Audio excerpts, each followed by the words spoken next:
Hello नमस्कार, मैं हूँ आशीष और मैं आपका वेलकम करता हूँ इंडिया फर्स्ट में। जब भारत के प्रधानमंत्री कहीं ट्रैवल करने वाले होते हैं, यूजुअली एग्जैक्ट प्रोटोकॉल्स कब जाएंगे, कहाँ जाएंगे, ये यूजुअली आपको मिलेगा नहीं।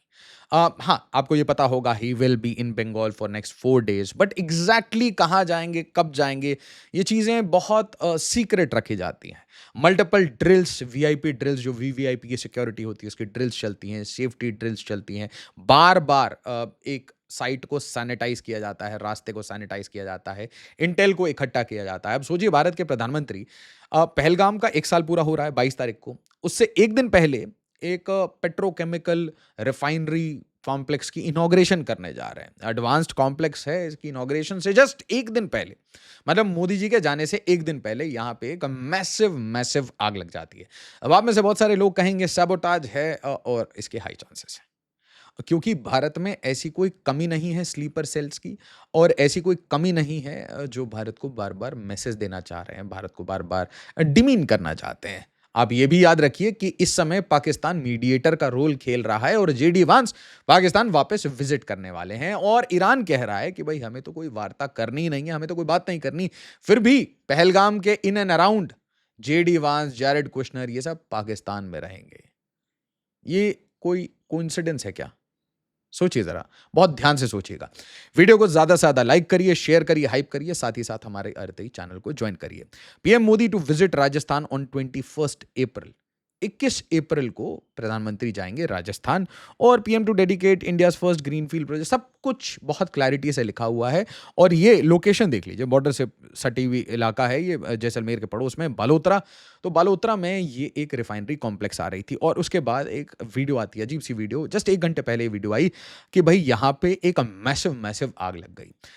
Fire eight Rajasthan refinery site a day before PM Modi's inauguration. ठीक है, और यहां पे शेड्यूल बिल्कुल फिक्स था। 21 अप्रैल को 11:30 बजे ये इवेंट शेड्यूल्ड था।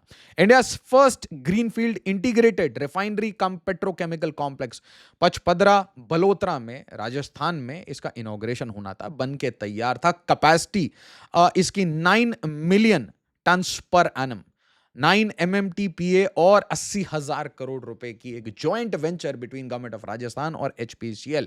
मतलब भारत सरकार के लिए बहुत इंपॉर्टेंट एक प्रेस्टिजियस प्रोजेक्ट, एनर्जी सिक्योरिटी के लिए प्रोजेक्ट, साथ ही साथ एक्सपोर्ट्स के लिए ऐसे प्रोजेक्ट बहुत इंपॉर्टेंट होते हैं, क्योंकि आप रिफाइन करते हैं, क्वालिटेटिव एडिशंस करते हैं, वैल्यू एडिशन करते हैं, और फिर दबा के एक्सपोर्ट भी करते हैं। आप सिर्फ डिपेंडेंट नहीं रह सकते इंपोर्ट पे। तो आप जब रिफाइनरी करते हैं, आप जब एक पेट्रोकेमिकल कॉम्प्लेक्स सेटअप करते हैं, तो इसका मतलब आप ये इंश्योर कर रहे हैं कि आसपास में भी बहुत सारी इंडस्ट्रीज आए, और साथ ही साथ इसका जो आउटपुट आए वो आउटपुट भी एक्सपोर्ट हो।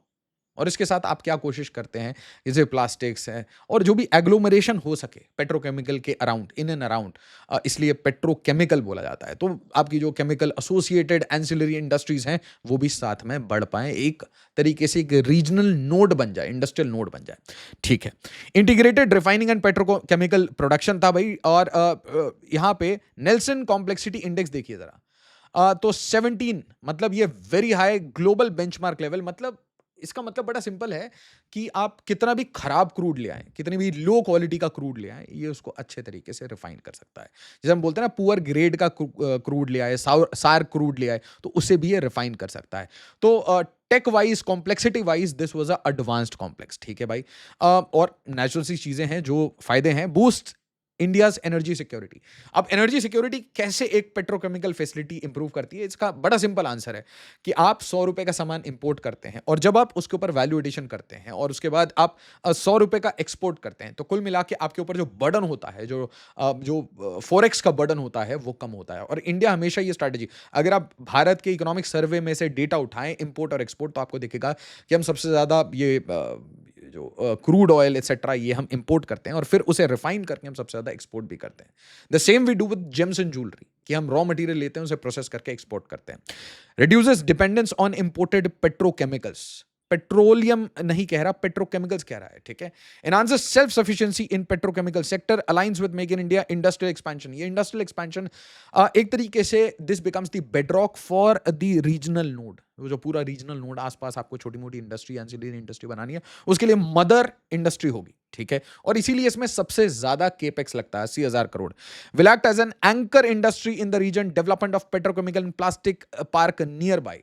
तो ये जो छोटे छोटे पार्क्स होते हैं इसको एग्लोमरेशन कहते हैं। एग्लोमरेशन आप किसी मदर प्लांट के, जैसे स्टील प्लांट है, इंटीग्रेटेड स्टील प्लांट, उसके आसपास आपको देखेंगे कि ग्लास की फैक्ट्री भी लग जाती है, अलग अलग चीजों की फैक्ट्री लगना शुरू हो जाती है, जैसे जमशेदपुर में। तो आप क्या करते हैं, गवर्नमेंट कम्स इन, है ना, starts that green field project जिसमें बहुत सारा केपेक्स कैपिटल एक्सपेंडिचर लगना है, और उसके बाद प्राइवेट सेक्टर को इनवाइट कर लिया जाता है कि आप भी आ जाएं, आप भी आ जाएं, अलग अलग सेक्टर्स को भी इनवाइट कर लिया जाता है। तो डाउनस्ट्रीम इंडस्ट्रीज, एंसिलरी सेक्टर्स, इन सबको मौका मिलने वाला था, large scale employment opportunities, drive socio economic growth in Rajasthan. But inauguration से पहले इस कॉम्प्लेक्स में आग लग जाती है। तो अब जरा सोच के बताइए कि क्या ये एक नॉर्मल सी आग है, क्या इसकी एक हिडन इन्वेस्टिगेशन होगी? ऐसा मल्टीपल टाइम्स देखा जा रहा है कि कभी इसरो के लॉन्च में, कभी हमारी सैटेलाइट्स में, कभी नाविक में, हर जगह आपको ऐसे फेलियर्स के एग्जाम्पल दिखेंगे। कभी कभी बच्चे ये भी कमेंट करते हैं कि हमारे साइंटिस्ट मिसिंग हैं। कभी अब रिसेंटली आपने देखा होगा एक साइंटिस्ट भी बाहर आए खुल के कि भाई हमारा डेटा लीक हो रहा है, एक्सेट्रा एक्सेट्रा। इसका मतलब आप एक चीज़ समझिए कि जब भी हम टेक में काम कर रहे होते हैं, जब भी हम एक लीप ले रहे होते हैं, तो हमारे जो एनिमीज हैं वो हमें देख रहे होते हैं, और हाई चांसेस होता है यहाँ पे सबोटाज का। लोग चाहते नहीं हैं कि आप ग्रो करें। तो जो लोग खुद ग्रो नहीं कर पाते वो हमेशा चाहते हैं कि आपकी ग्रोथ को एक तरीके से इम्पेडिमेंट किया जाए, किसी तरीके से रोक लिया जाए। बट साथ ही साथ यहाँ पे एक लार्जर क्वेश्चन है कि क्या ये जो सैबोटाज था ये एक मैसेज था प्राइम मिनिस्टर मोदी के लिए? क्या ये एक सैबोटाज बिल्कुल नहीं था, एक बस एक्सीडेंट था? और दूसरी बात कि क्या यहाँ पे चांसेस थे कि ये आज ना हो के कल हो जाता? Just think about it. It's a high security risk, very high security risk. Bharat के प्रधानमंत्री कहीं जा रहे हैं, एक दिन पहले वहां पे आग लग जाती है।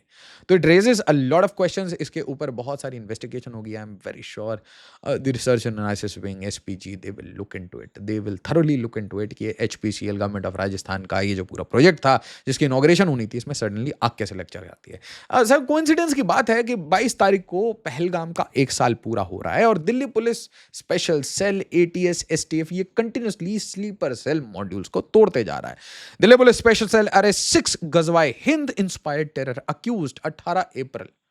तो हर दिन आप देखिएगा एक ना एक ऐसी मॉड्यूल, स्लीपर सेल मॉड्यूल, कोई बांग्लादेश बेस्ड, कोई पाकिस्तान बेस्ड, किसी को यहां करना है, किसी को वहां करना है, एजेंडा क्लियर है, गजवाए हिंद बनाना है। और एक और कोइंसिडेंस कि जो यूएस की डेलीगेशन आ रही है वो ईरान पीस टॉक्स के लिए पाकिस्तान आ रही है, in and around Pahalgam. Coincidence है क्या? क्या लगता है आपको? कमेंट बताइएगा।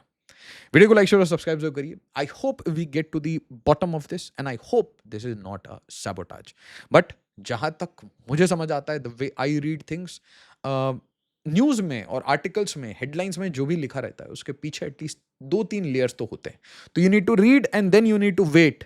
Eight some point of time these information will come out to be true.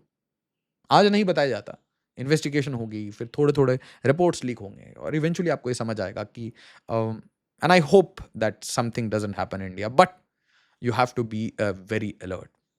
As always, जय हिंद, जय भारत।